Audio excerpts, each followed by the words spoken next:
Good afternoon, everybody. Welcome to Brush Park, and I'm going to say this right because I said it wrong in the car. City Modern, not Modern City, City Modern. Today I'm going to introduce you to Steve Rosenthal. Then he's going to be the host and the full-time developer, handling everything from here as he has in the past to get it to this point. But he's my partner, and he's a guy that has been developing things for decades, and this is one of his prize developments, along with a whole team of people. Everybody, Steve Rosenthal.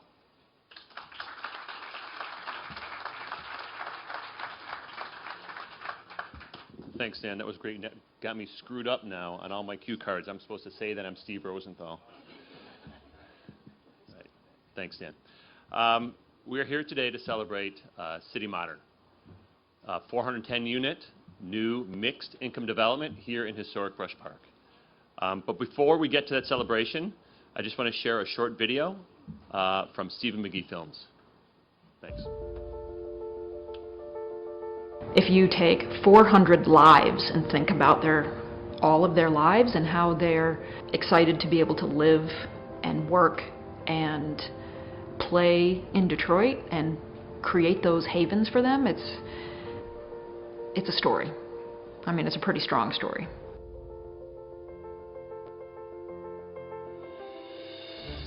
The vision of what's to come is just so exciting.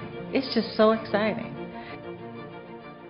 I'm emotional about it. I know you can tell because it's been a big part of my life. Good design respects the urban context, but does it in a way that is representative of our time. We think as architects it's important to really understand the culture of where you're building and really look at it from an ecological standpoint and come forth with solutions that respond to those aspects of the city. Design has been so important to the city of Detroit over the past 120, 130 years. Running in parallel has been vacancy of Detroit. So what's fantastic about Brush Park is by focusing in on this neighborhood and by doing new development here, we're going to stitch back together the neighborhood of the Central Business District that's successful and thriving and building, and Midtown. We are 1 mile from the river right now, 1 block from the new Woodward light rail. Just by bike riding, you can get to pretty much everything. The momentum of Detroit, you can get to everything within 10 minutes from Brush Park. They've selected architects from different parts of the country. So you have somebody from California, Chicago, Detroit, and then you have Boston, the East Coast. So you have all these different sensibilities coming together, combining all of those ideas to Detroit. It's actually a new concept. I mean, I think that this project is important. This is a seed, and it just happens to be planted in an area where there's a lot of history in it. I was born in Brush Park.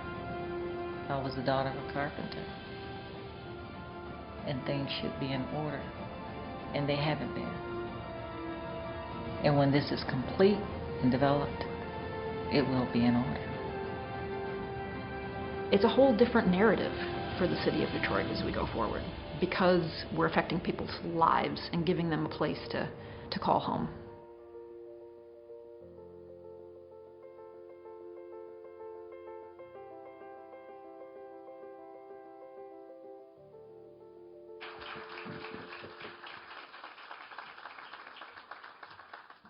So if you thought you saw some familiar faces, you did.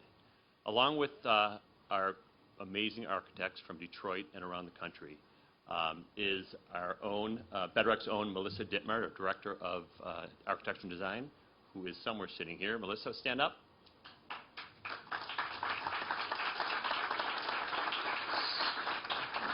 Melissa really is the architectural mastermind of the entire development. You were already standing up, thank you. Of the development. She is an absolute architecture rock star. Thanks, Melissa. Also, you may have noticed the woman riding the bicycle, Mona Ross Gardner. I believe I saw Mona somewhere earlier. There she is right there. Great to have you here. So, Mona was born in Brush Park. right? And Mona is the chair of the Brush Park Community Development Corporation, which has done wonders with us and for us in this development. And I want to thank you and the board of the Development Corporation for helping us and working together to make us successful. Thank you very much.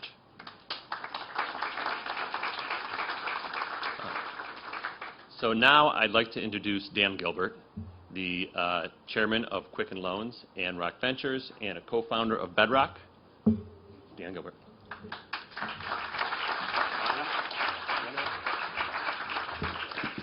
Just-in-time note writing. It's unreal. Thank you. Thank you everybody for coming out here. I'd like to take this microphone off of here. That's what I'm going to do. Okay.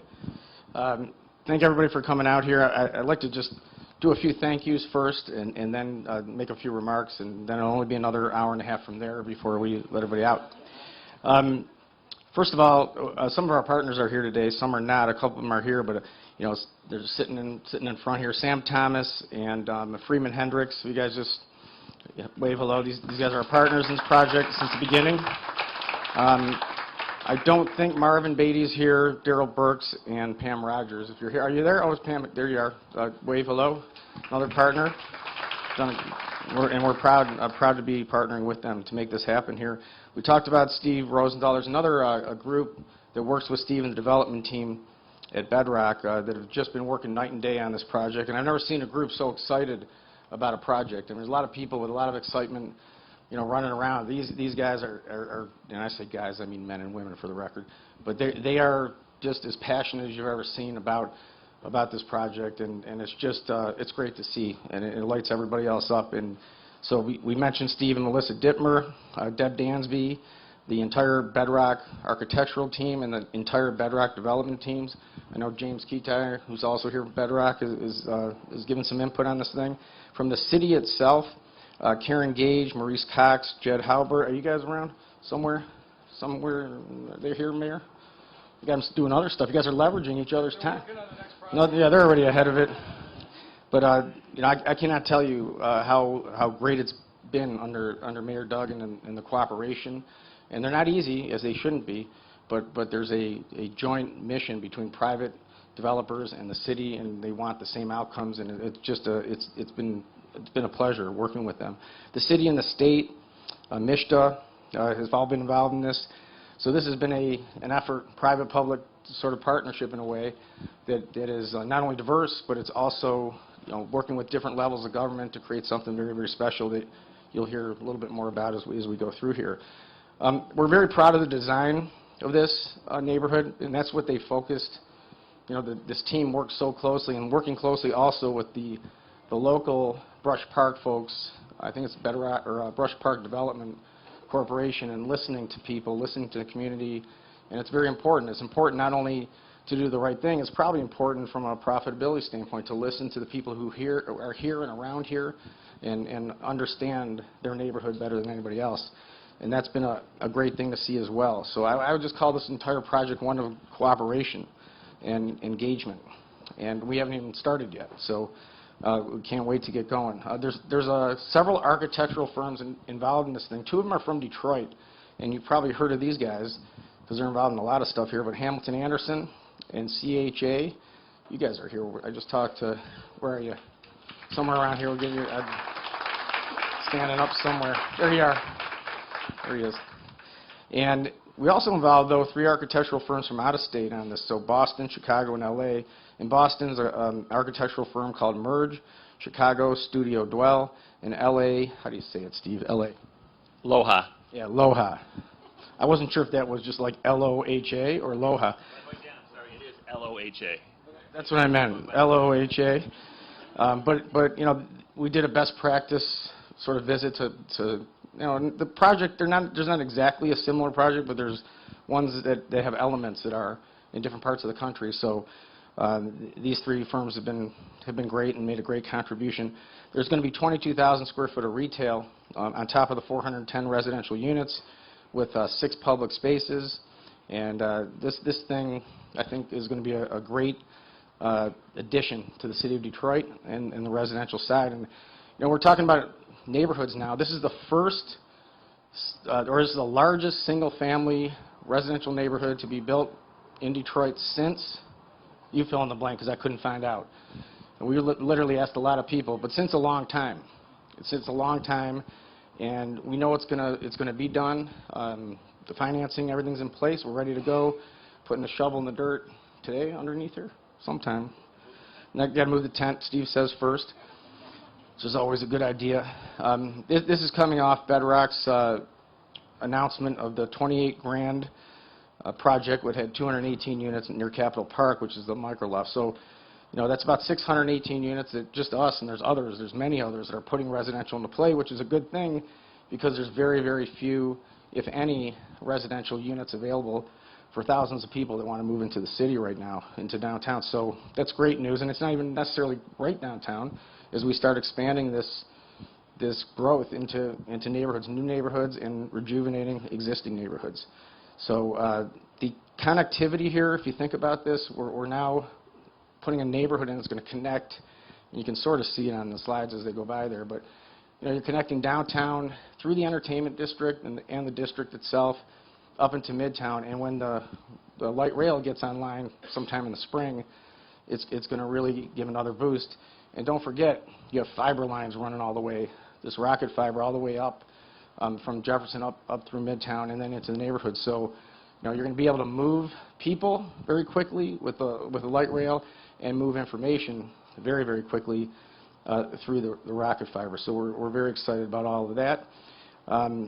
You know, again, I just want to again point out that you know, it's a little bit different to break ground when you haven't talked to so many people. But here, this group, in the city itself too, the city with us has talked to so many people in so many areas here that it's just a pleasure to see that everybody contributed, and then when people had objections, working together to overcome them. And you know, this is a large project, and we feel like we're in place that is really going to be something special when it gets done, and not just physically, but how it functions within the city.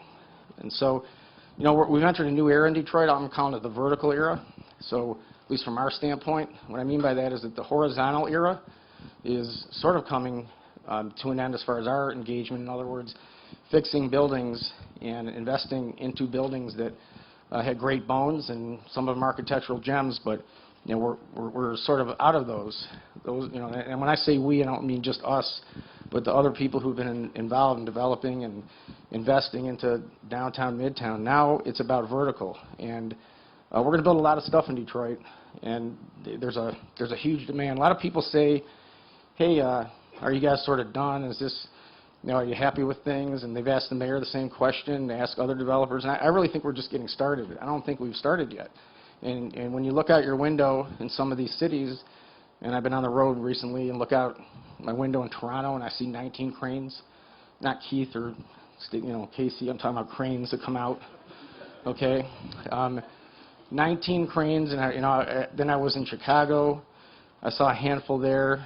I've been in other cities, and you look out your window and you see these cranes. There's something about it because it talks about the future and the optimism and the can-do efforts of putting major structures in new construction. Nothing gives more hope, in my opinion, than new construction into cities. And whether it's in the urban core and the neighborhoods, in fact, it's got to be in both. I think that's always a sign of growth and good things to come. So I'm very, very excited about the future, more so than ever before.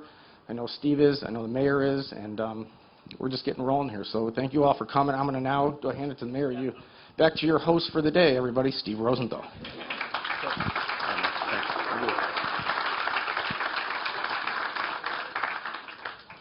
So just 3 hours ago, Dan, they gave me these cards. You know, the communications people, and you actually said everything I have in these cards. So I'm good now. I'm good. It makes it easy. I know, it's fantastic. So thank you very much, Dan. It is now my pleasure to introduce Mayor Mike Duggan. Mayor Duggan. Thank you, Steve. I had to do my own card, so I'll say a little bit different.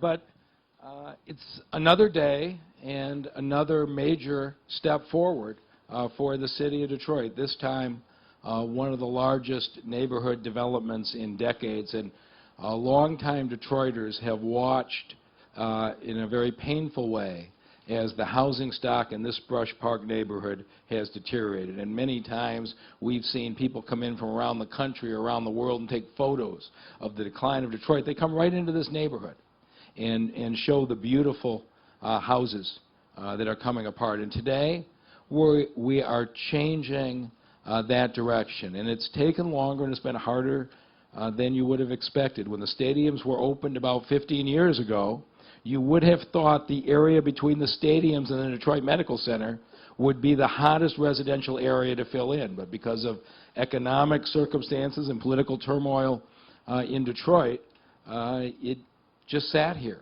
and continued to decline.